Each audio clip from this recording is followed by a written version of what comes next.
Welcome to the Desert Lair Bar, episode 6. I'm Dustin. This is a series of first impressions. So, trying a malt whiskey from every actively producing Scottish distillery that has a standard bottling of single malt. Preferably their flagship malt with a little bit of flexibility in there.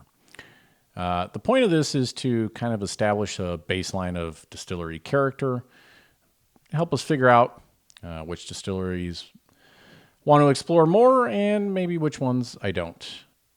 We're putting a heavy emphasis on price to performance. I think that's pretty important, so I'm going to talk about that quite a bit.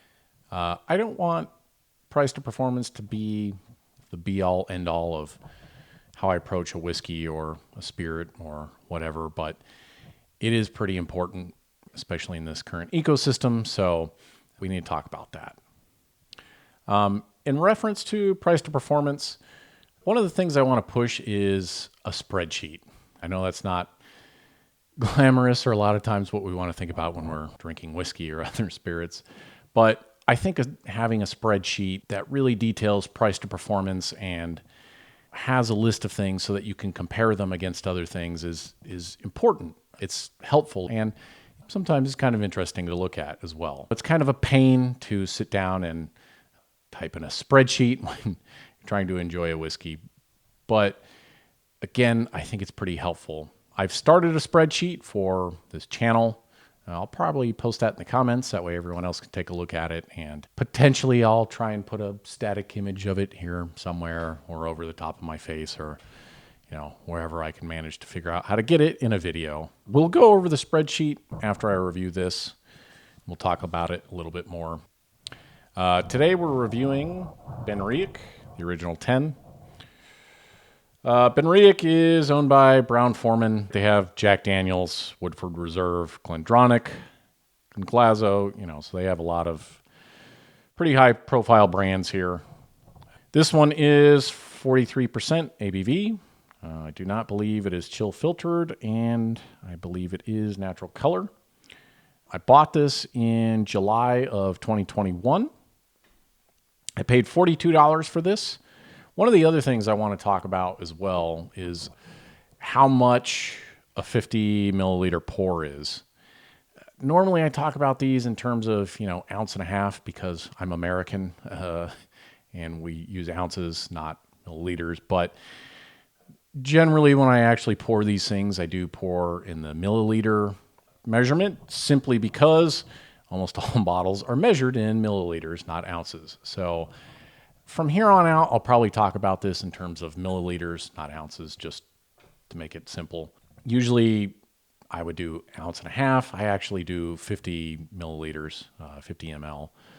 Just because it's, like I said, it gives you perfect measurements, and I'm obsessive compulsive, so I want to make sure that I'm getting an exact amount out of these. Like I was saying, I want to talk about not only how much it costs for the bottle, but also break that down into how much I'm paying for a 50 milliliter pour. It's kind of interesting to understand how much am I paying every time I sit down and have a glass of whiskey or whatever other spirit I happen to be drinking.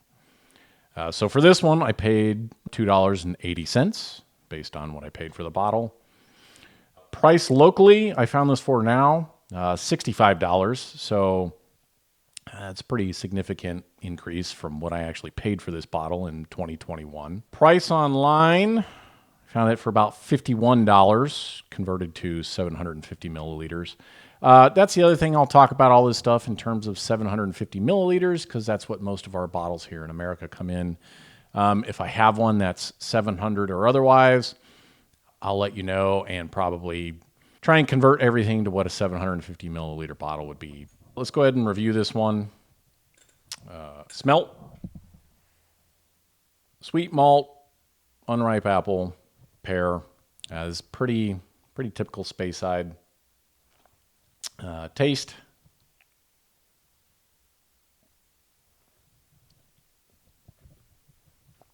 Same as on the nose. Honeyed malt, apple, pear, all the orchard fruits.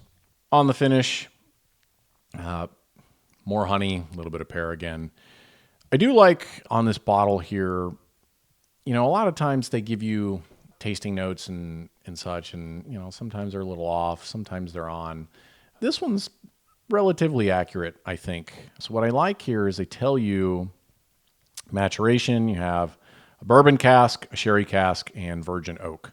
So they're adding virgin oak into this, which is interesting. Virgin oak is sometimes a little bit much for a malt whiskey. I don't know what the proportion is of virgin oak in this. It's certainly not enough to cause any off influences, in my opinion. So at least whatever they've done with it, they've done it well in this particular case.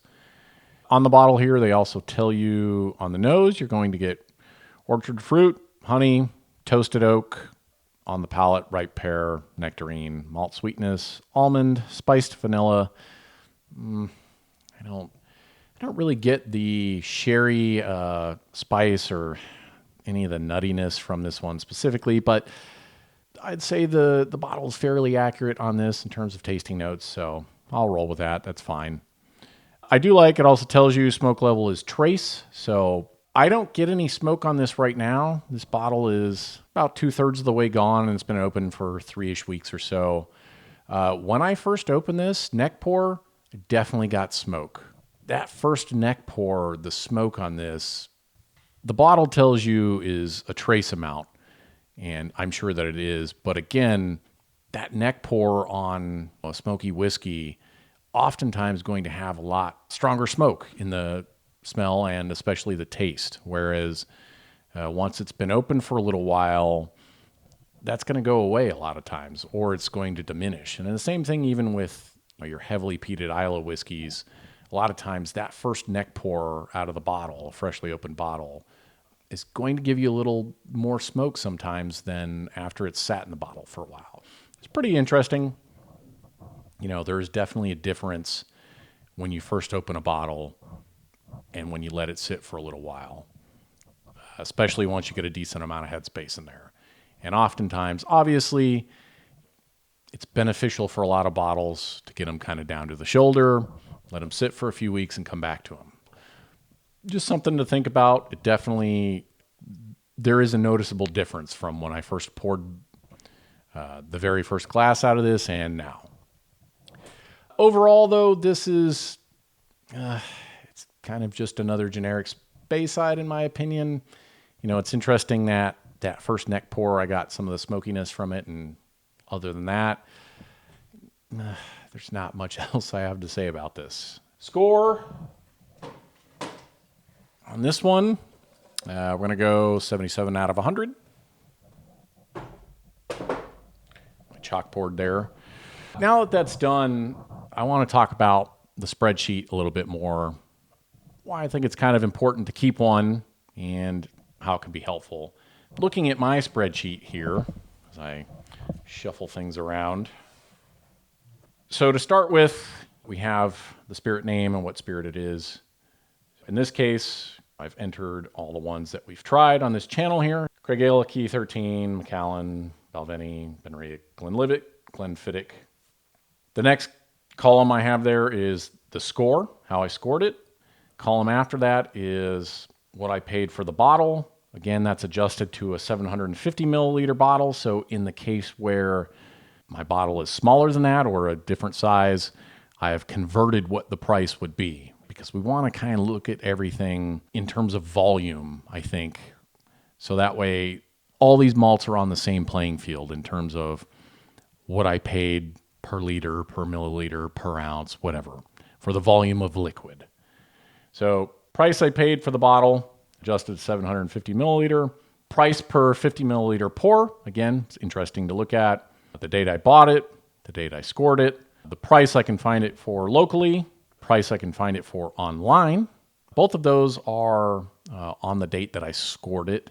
I think that's probably more accurate, simply because if I have bottles sitting around for a few years and don't get around to it, which is certainly going to happen, you should know what I paid for it, but you should also know what you're likely to buy it for now.